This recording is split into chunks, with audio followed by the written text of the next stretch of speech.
কি করছো কি? শিগগিরই চলো এখান থেকে, চলো চলো চলো। বৃদ্ধা অদ্ভুত চোখে একবার হরেনের দিকে তাকায়, তারপর দেয়ালে আঁকা ছবিগুলোর দিকে তাকিয়ে বিশ্রী হাসি হেসে ওঠে। বৃদ্ধার সেই ছানি পড়া খোলাটে চোখের দিকে তাকিয়ে সারা শরীর কেমন যেন হিম হয়ে আসে শশীর। হরেনকে কাঁপা কাঁপা কণ্ঠে জিজ্ঞাসা করে, এসব এসব কি হরেন? হাত জোর করে হরেন বলল, মাফ করবেন দাদা বাবু, বড় সাহেবের কাছে যেন নালিশ করবেন না। আসলে আমার পিসিমার মাথাটা ঠিক না, উল্টাপাল্টা করে বেড়ায়। বৃদ্ধা তখনও এক দৃষ্টে ঘরের ছবিগুলোর দিকে তাকিয়ে রয়েছে।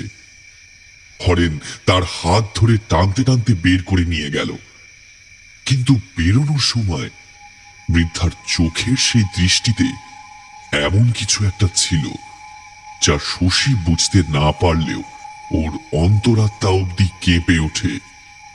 এই বৃদ্ধাকে শশী আগেও দেখেছে। প্রায় দিনই শশী ঘরের বাইরে চুপ করে বসে বসে কি যেন বিড়বিড় করে বলে যেত।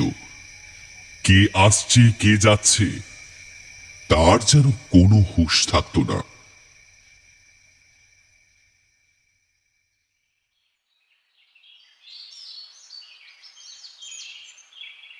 দিন কয়েক পরের কথা। সেদিন শশী বাড়ি যাবে বলে ঘরে তালা বন্ধ করছিল। পা টিপে টিপে কখন সেই বৃদ্ধা ওর পেছনে এসে দাঁড়িয়েছে সে খেয়াল করেনি। বন্ধ করে রাখতে পারবি না, পারবি না। আমার ডাকে ঠিক বেরিয়ে আসবে রে।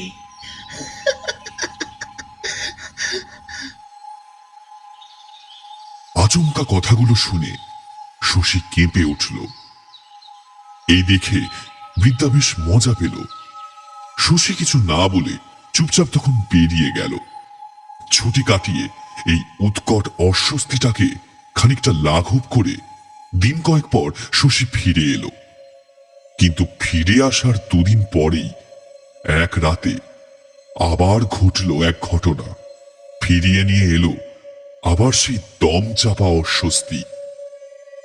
গভীর রাতে বুড়ি তার দরজার বাইরে কেবল ডাকতে থাকে, এই, বেরিয়ে আয়, বেরিয়ে আয়, আয়।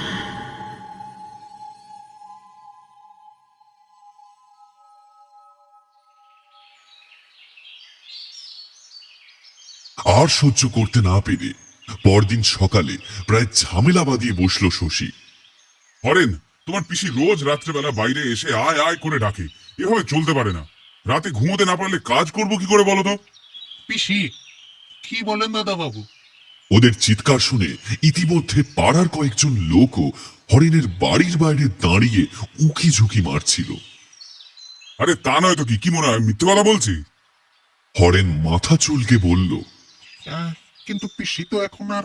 আরে এখন তো আর মানে কি? হ্যাঁ, এখন তো আর মানে কি? আমি জবে থেকে এসেছি তবে থেকে ওর জন্য শান্তিতে থাকতে পারছি না।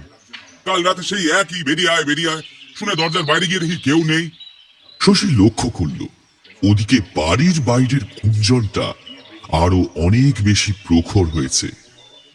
হরেন ঘরের দেওয়াল ধরে ধপ করে বসে পড়ল। আপনি ঠিক শুনেছেন তো দাদা বাবু? ওটা পিসিরই গলা ছিল। এই আর কি হচ্ছে? আরে বারবার বলছি তো, হ্যাঁ শুনেছি রে বাবা। আগে বাবু, গত সপ্তাহে আপনি যখন ছুটিতে বাড়ি গেলেন তখন...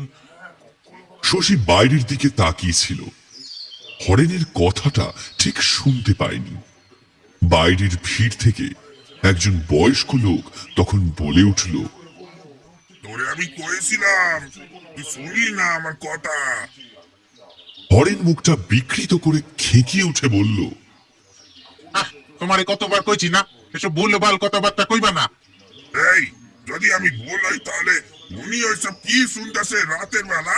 হ্যাঁ, ওরে আমি এখনো কইতেছি, সময় থাকতে সাবধান হরিণ, তা হইলে পুরো গ্রাম মরবে। ও হয়েছে হয়েছে, যাও তো এখান থেকে, যাও এখন। হরেন চিৎকার করে উঠল। শশীর বিরক্তি ভাবটা যেন মাথা ছাড়িয়ে উঠেছে। সে চিৎকার করে বলল, আমাকে একটু বলবে এখানে কি হচ্ছে? হরেন কিছু বলতে যাচ্ছিল, ঠিক তখনই শশীর মোবাইল ফোনটা বেজে উঠল। ফোনের স্ক্রিনে তার বড়বাবুর নাম ভেসে উঠছে। শশী ফোন ধরতেই ওপাশ থেকে উনি বলে ওঠেন, একটা গন্ডগোল হয়েছে শশী, এক্ষুনি চলে এসো। অগত্যা শশীকে তাড়াতাড়ি ক্ষান্ত হয়ে পোশাক পরে বেরিয়ে যেতে হলো। যাওয়ার আগে হরেনকে বলল, বিকেলে বাড়ি ফিরে আসি, তোমার সাথে আমার কথা আছে হরেন। এখনই বড় কর্তার কাছে নালিশ করবেন না বাবু, আমারই একটিবার কথা কবার সুযোগ দিন।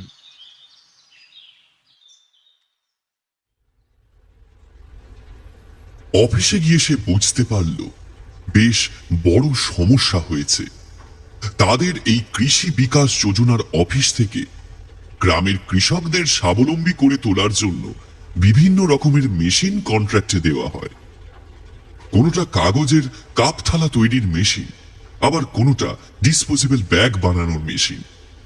প্রথম 2 বছর কাঁচা মাল এই অফিস থেকেই সরবরাহ করা হয়, আর জিনিস তৈরি হলে তারাই কিনে নেয়। এইভাবে তাদের ধীরে ধীরে বাজার ধরতে সুবিধা হয়।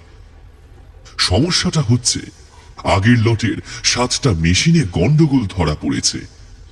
লোকেরা এসে তা জানিয়েছে। মেশিনগুলো একেবারে বিকল। গম্ভীর মুখে বসেছিলেন বড়বাবু। তাকে দেখে বললেন, বিস্তর পেপারওয়ার্ক বেড়ে গেল, বুঝলে? আমি মেইনটেনেন্স কোম্পানিকে ফোন করছি বারবার, কিন্তু কিছুতেই পাওয়া যাচ্ছে না। তাড়াতাড়ি প্রবলেমটা সলভ না করতে পারলে ওপর থেকে উত্তম মধ্যম খেতে হবে দুজনকে, সেটা বুঝতে পারছো তো ভালো করে? তাহলে কি করা যায়? তুমি তাড়াতাড়ি কলকাতায় চলে যাও, ওদের অফিস ওই ওয়েবেলের কাছে। রিপোর্ট করো, ডকেট করো, যা যা স্পেয়ার পার্টস লাগবে সেগুলো একেবারে জোগাড় করে তাড়াতাড়ি মেকানিক নিয়ে ফিরে এসো। কাজ বন্ধ হয়ে যাওয়ার একটা আফসোস থাকলেও আবার বাড়ি যাওয়ার একটা আনন্দ। শশীর মনটা একেবারে আনন্দে টগবগ করে ফুটে উঠল। তাড়াতাড়ি অফিস থেকে বাড়ি ফিরে এসে একটা ব্যাগে জামা কাপড় নিয়ে বেরিয়ে পড়ল। তখন আর হরেনের সাথে দেখা হলো না তার। বাড়ি ফেরার উৎসাহে সকালের ঘটনাটা মাথা থেকে একেবারে বেরিয়ে গেল।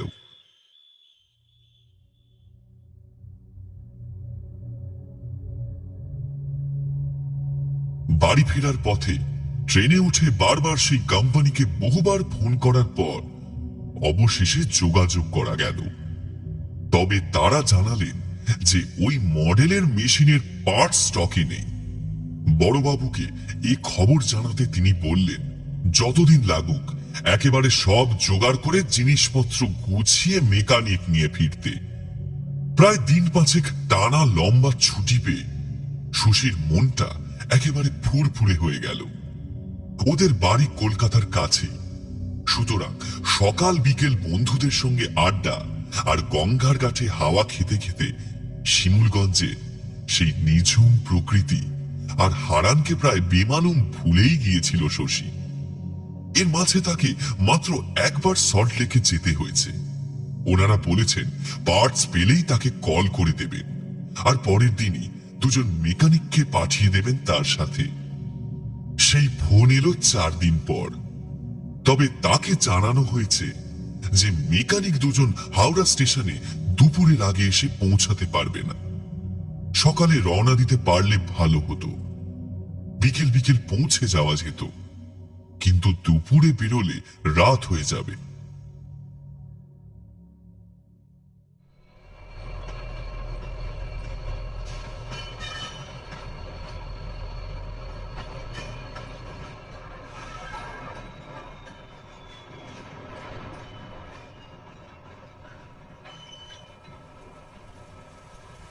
ট্রেন যখন পৌঁছালো তখন রাত নেমেছে।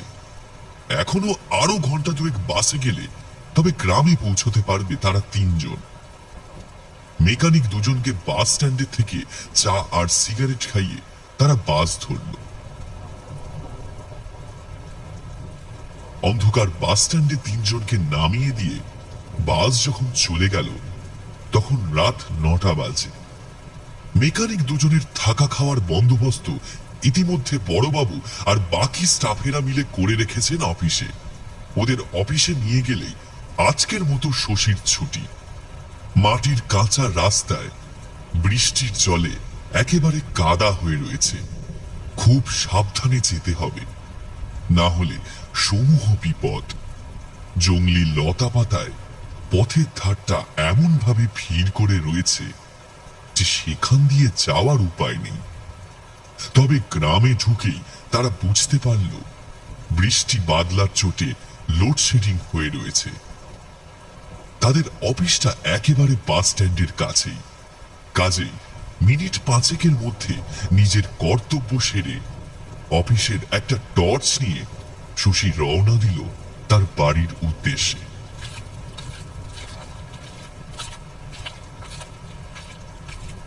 বৃষ্টিটা বেশ জোরেই পড়ছে। চারিদিকে কেমন একটা ঘোলাটে অন্ধকার। তার টর্চের হলুদ আলোর বৃত্তের ভেতরটাও বৃষ্টির চোটে ঘোলাটে হয়ে গেছে। দূরের বাড়িগুলো থেকে কাঁপা হলদে আলোগুলো দেখে মনে হচ্ছিল যেন কেউ চোখ পিটপিট করছে। এই অবস্থায় হাঁটতে হাঁটতে মিত্তিরদের পুকুরের বাঁকটা ঘুরতে তার হঠাৎ চোখে পড়ল তার থেকে প্রায় হাত 50 দূরে একটা ঝুপসি গাছের নিচে একজন হেঁটে যাচ্ছে। একজন মহিলা, পরনে ফ্যাকাশে একটা একরঙা শাড়ি। শশী দাঁড়িয়ে পড়ল। এই রাতের অন্ধকারে, এই দুর্যোগের মধ্যে ওটা কে? টর্চের আলো ঘুরিয়ে ঘুরিয়ে সে আরেকবার ভালো করে দেখার চেষ্টা করল। হ্যাঁ, একজন মহিলা বটে, বয়স্ক মহিলা, পিঠে কুঁজ। তবে সে দাঁড়িয়ে পড়েছে শশীর সাথে সাথেই। টর্চের আলো সেই দিকে তাক করে 2 পা এগোতে সেই মহিলাও 2 পা এগোলো। তারপর আবার দাঁড়িয়ে পড়তে সেও দাঁড়িয়ে পড়ল। শশী মনে ভারী আশ্চর্য হল, ভদ্রমহিলা তো পিছন ঘুরে আছেন, তাহলে তার সাথে তাল মিলিয়ে হাঁটছেন কি করে, আবার থেমেও পড়ছেন কি করে? ঝমঝমিয়ে বৃষ্টি টর্চের আলোর সামনে পড়ায় শশী কিছুই ভালো করে ঠাউর করে উঠতে পারল না। তবে সে ভালোই বুঝতে পারছে পরিস্থিতি মোটেই স্বাভাবিক নয়। বুড়ি এক পা করে যেন এগিয়ে আসছে তার দিকে, বলা ভালো পিছিয়ে আসছে, কারণ তার পিঠটা শশীর দিকে। দেখতে দেখতে তাদের দুজনের মধ্যে ব্যবধান কমছে। বৃষ্টির মধ্যে আরো স্পষ্ট হয়ে আসছে ওই বুড়িটা।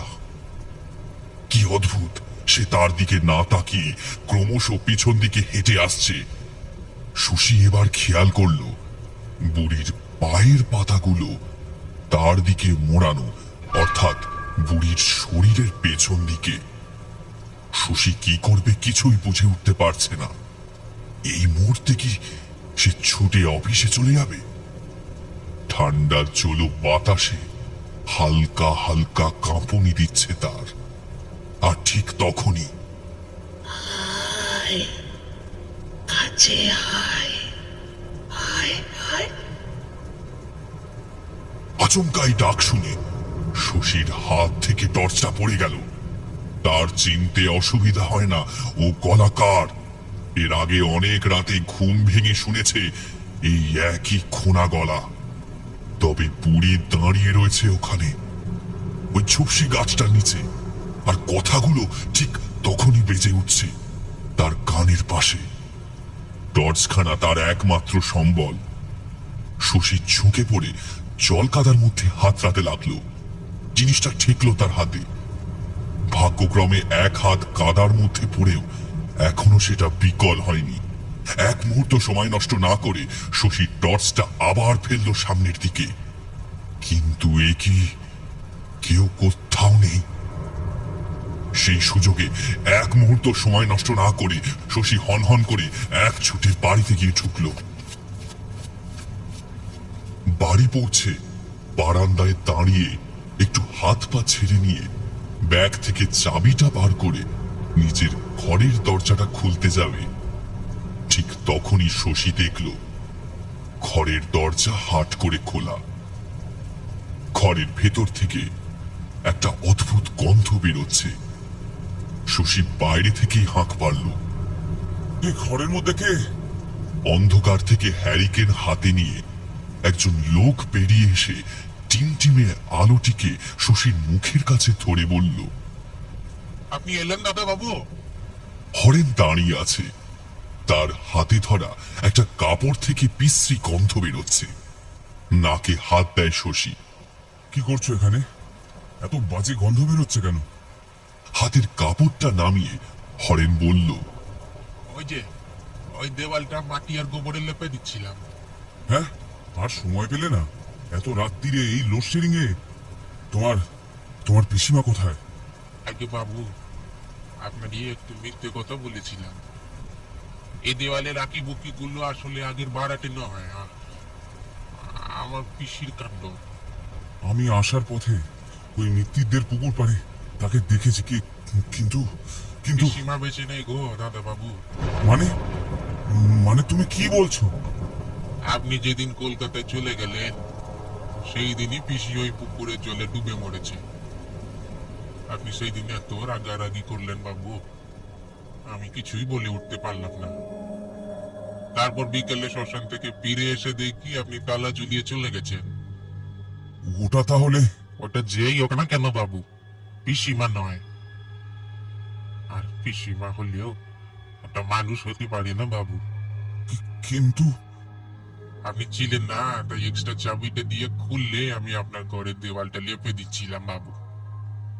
সকাল থেকে শুরু করেছি, এই এই প্রায় হয়ে এসেছে। কিন্তু আজ তো এই ঘরে শুতে পারবেননি বাবু। আমি তো আর জানতাম না যে আপনি ফিরে আসবেন। সে ঠিক আছে, আজ রাতটা নয় তোমার ঘরেই কাটিয়ে দেবো। আগে আপনি এখন একটু স্নান করে নিন বাবু, আমি রান্নাটা চাপিয়ে দিই। শশীর মাথাটা আর কাজ করছিল না। বৃষ্টিতে এমনিতেই ভিজে এসেছে। ফেরার পথে ওই দৃশ্য, ঘরে এসে এই খবর। ব্যাগটাকে বারান্দার পাশে রেখে ঘরের ভেতর থেকে শুকনো কাপড়গুলো নিয়ে এসে কল ঘরে চলে গেল।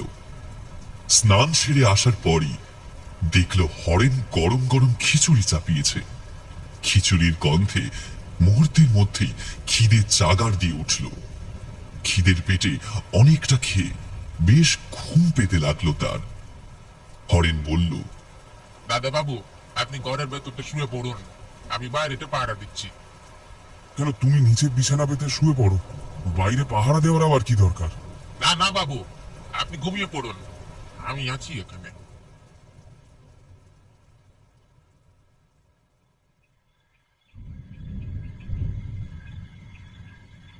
বিছানায় গা এলিয়ে দিতেই চোখ বুজে এসেছিল শশীর। তবে ঘুমের ঘোরে দু একবার সে হরেনের মৃদু নাক ডাকার শব্দ দরজার বাইরে থেকে পেয়েছে। ঘুমটা বেশ গভীর হয়ে এসেছিল।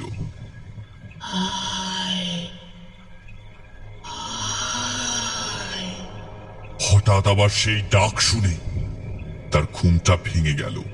বিছানায় উঠে বসল শশী। কারেন্ট এখনো আসেনি। কান খাড়া করে সে বোঝার চেষ্টা করল সে কি ঠিক শুনেছে না ঘুমের ঘোরে স্বপ্ন দেখেছে। কাছে আয় রে।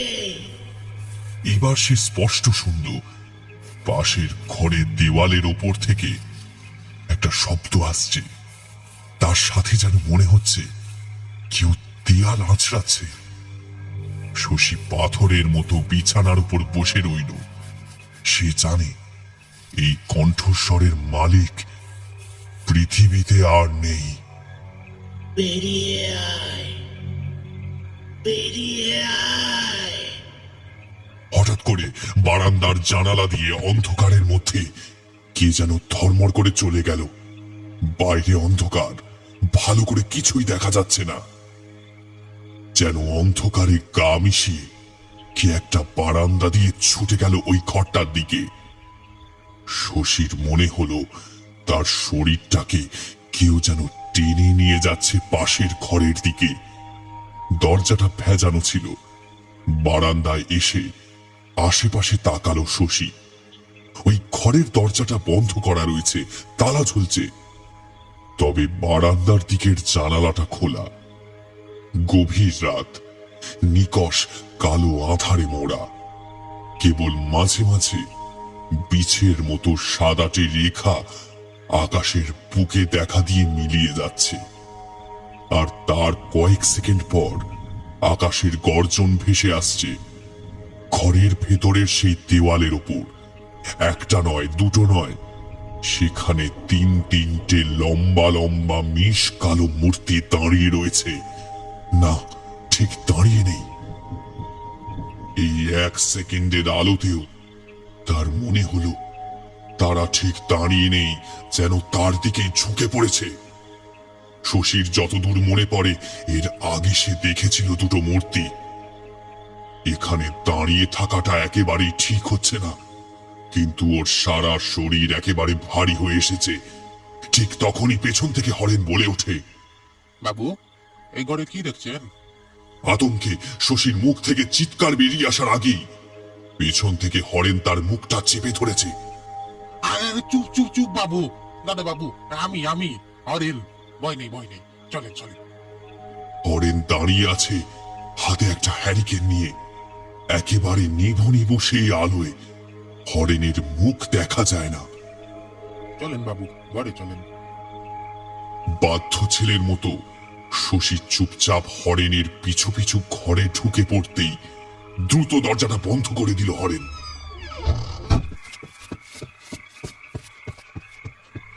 বারান্দায় দ্রুত পায়ে কারা যেন ছোটাছুটি করছে।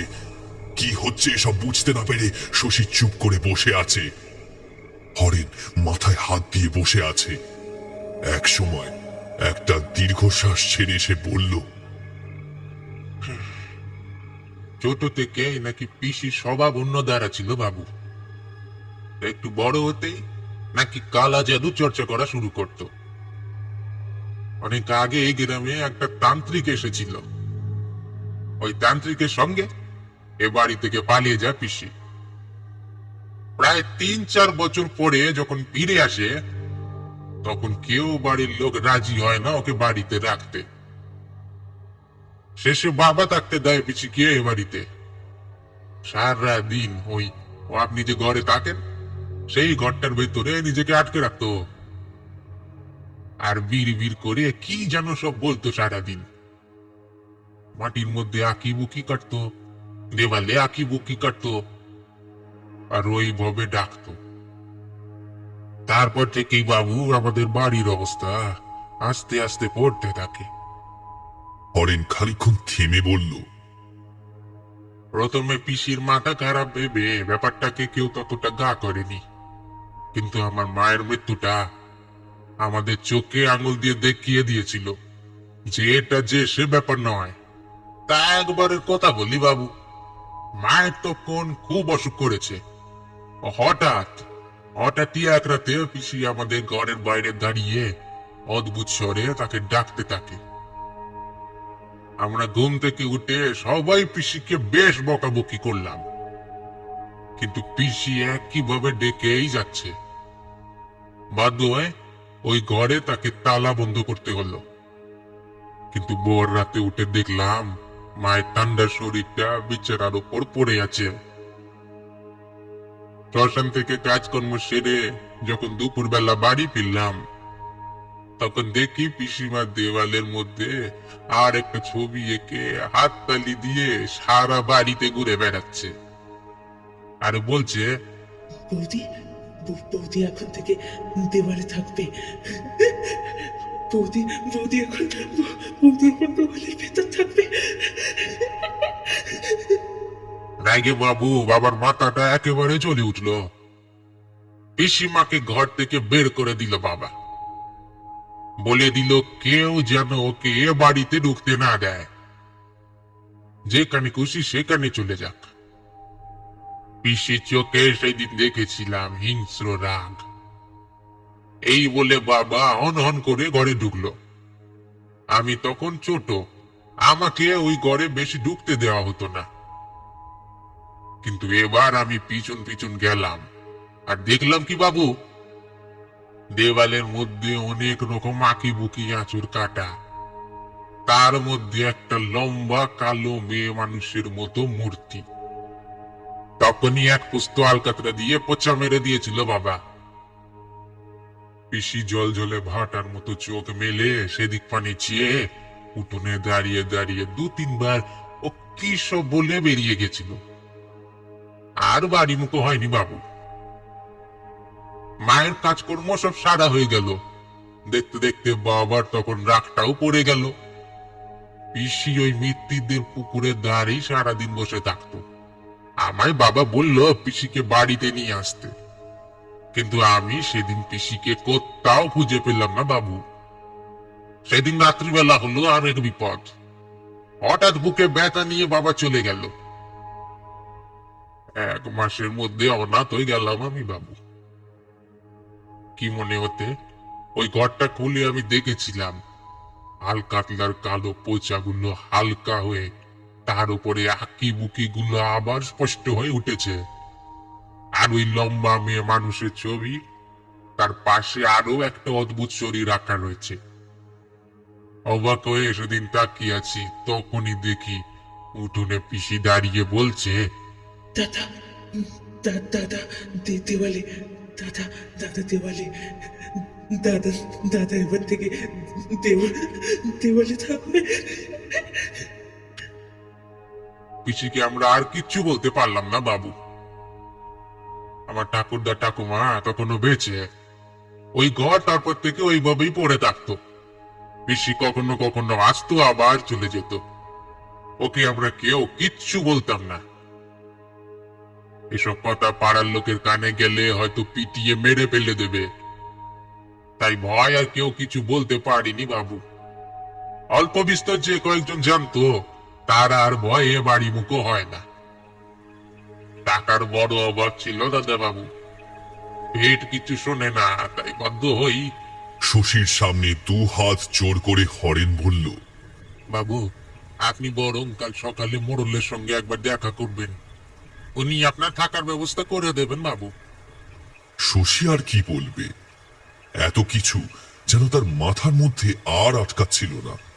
খানিকক্ষণ চুপচাপ বসে থেকে সে কেবল একটাই প্রশ্ন করতে পারল, একটা কথা, তোমার বাবা ওই ছবিগুলো নষ্ট করার পর তোমার পিসি কিন্তু বড্ড রেগে গিয়েছিল। আজ তো তুমিও সেই কাজটাই করলে। না মানে যদিও সে মারা গেছে, তাও আমি যা দেখলাম তারপর। আর কি হবে, কিন্তু ওই পিশাচকে যে একবার অন্তত শেষ করার চেষ্টা করলাম বাবু। দেখা যাক কি হয়। নিন, ঘুমিয়ে পড়েন বাবু। এই বলে হারান হ্যারিকেনটা নিভিয়ে দিল।